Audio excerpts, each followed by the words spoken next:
Bangladesh cricket বোর্ডের সভাপতি আমিনুল ইসলাম বুলবুল, সেখানে তার চোখে মুখে সবসময় একটা হতাশার ছাপ। তিনি এটাই বোঝাইতে চাইছে যে বাংলাদেশ ক্রিকেট বোর্ডের দায়িত্ব নেওয়ার পর থেকে তিনি আসলে একটা দিনও মনে হয় আরামে বা সুখে শান্তিতে বোর্ড পরিচালনা করতে পারে নাই।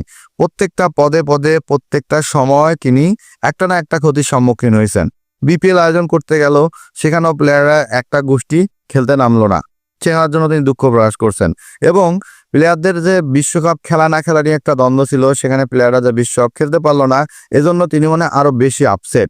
কারণ তিনি আইসিসির সাথে যোগাযোগ করছে, দেশের সম্মানটা ছিল তার কাছে আগে, তিনি সবকিছু আইসিসিকে বোঝায় বলছে, কিন্তু আইসিসি কোনোভাবেই বুঝে নাই। এবং শেষ পর্যন্ত আইসিসি একটা অপশন দিছিল যে আপনারা যে গ্রুপটাতে খেলতে যাচ্ছেন সেই গ্রুপে যদি অন্য কোনো দল রাজি হয় আপনাদের সাথে এক্সচেঞ্জ করার জন্য, তাহলে আপনারা এক্সচেঞ্জ করতে পারেন, আপনারা শ্রীলঙ্কা খেলতে পারেন। আমিনুল ইসলাম বুলবুল এটাও বললো যে আমি আয়ারল্যান্ড এবং জিম্বাবুয়ের পায়ে পর্যন্ত ধরেছিলাম, কিন্তু তারা রাজি হয় নাই। কিন্তু একটা জিনিস চিন্তা করছেন, বাংলাদেশে আয়ারল্যান্ড এবং জিম্বাবুয়েকে কতটা হেল্প করছে, বিসিবি কতটা হেল্প করছে। এই জিম্বাবুয়ের তো ভাই ভাড়া পর্যন্ত ছিল না, হোটেল ভাড়া, তাদেরকে বাংলাদেশে নিয়ে এসে খেলানো হয়েছে। জুতা কেনার টাকা ছিল না, বাংলাদেশ ক্রিকেট বোর্ড এক সময় দিচ্ছে, অথচ তারাই কিন্তু বিট্রে করলো বাংলাদেশের সাথে। বাংলাদেশ ওয়ার্ল্ড কাপটা চাইলে, যদি এরা চাইতো তাহলে বাংলাদেশ খেলতে পারতো। যাই হোক, তারপরে বুলবুল আপসেট না।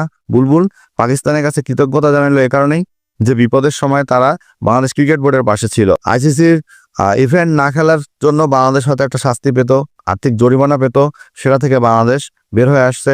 বাংলাদেশে কোনো আর্থিক জরিমানা হবে না, কোনো ক্ষতিও হবে না। বাংলাদেশের যে কয়েকটা সিরিজ আছে, বাংলাদেশ সিরিজগুলো খেলতে পারবে। এবং বাংলাদেশ আইসিসির কাছে বলছে যে 28 থেকে 31 যে সালটা আছে, এর মধ্যে একটা আইসিসি ইভেন্ট যেন তারা আয়োজন করতে পারে। এবং আইসিসি সেখানে একটা সংকেত দিছে, সবুজ সংকেত দিছে যে আপনারা করতে পারবেন। কিন্তু আবার অনেক সাংবাদিক আছে যারা বলতেছে বাংলাদেশ ক্রিকেট বোর্ড নাকি মহিলা অনূর্ধ্ব-19 বিশ্বকাপ আয়োজন করবে, পুরুষদের অনূর্ধ্ব-19 বিশ্বকাপ আয়োজন করবে। কিন্তু এই কথাটা এখন পর্যন্ত বিসিবিও বলে নাই যে কোন আইসিসি ইভেন্ট আয়োজন করবে। আবার এটা আইসিসিও বলে নাই যে বাংলাদেশকে আইসিসি ইভেন্ট সত্যি সত্যি আয়োজন করতে দেওয়া হচ্ছে। তাহলে কেন এই গুজবগুলা ছড়াচ্ছেন? অদম্য টি-20 কাপের ফাইনাল বয়কট করছে, এরপর বিসিবি যে সাংবাদিকদের একটু দূরে দূরে রাখছে। কেন রাখছে? এই সব ভুয়া নিউজের কারণেই রাখছে আমার মনে হয়। কারণ আমিনুল ইসলাম বুলবুল এটাই প্রকাশ করছে যে আপনারা যে নিউজগুলো প্রকাশ করতেছেন গণমাধ্যম কর্মীরা, যদি সত্যিটা প্রকাশ করেন তাহলে আমার মনে হয় বাংলাদেশ ক্রিকেটের জন্য ভালো। সেই সাথে আমিনুল ইসলাম বুলবুল এটাও বলছে যে তিনি চায় বাংলাদেশের একমাত্র পোস্টার বয় সাকিব আল হাসান, অলরাউন্ডার বলেন, ক্যাপ্টেন বলেন, সব দিক থেকে ছিল সাকিব পারফেক্ট। সো এই সাকিবকেও আমি চাই দেশের মাটিতে বিদায় দিতে। তো বাংলাদেশ ক্রিকেটের জন্য যা যা করছি, এই 3 থেকে 4-5 বছরের মধ্যে দেখবেন বাংলাদেশ ক্রিকেট দল কোথায়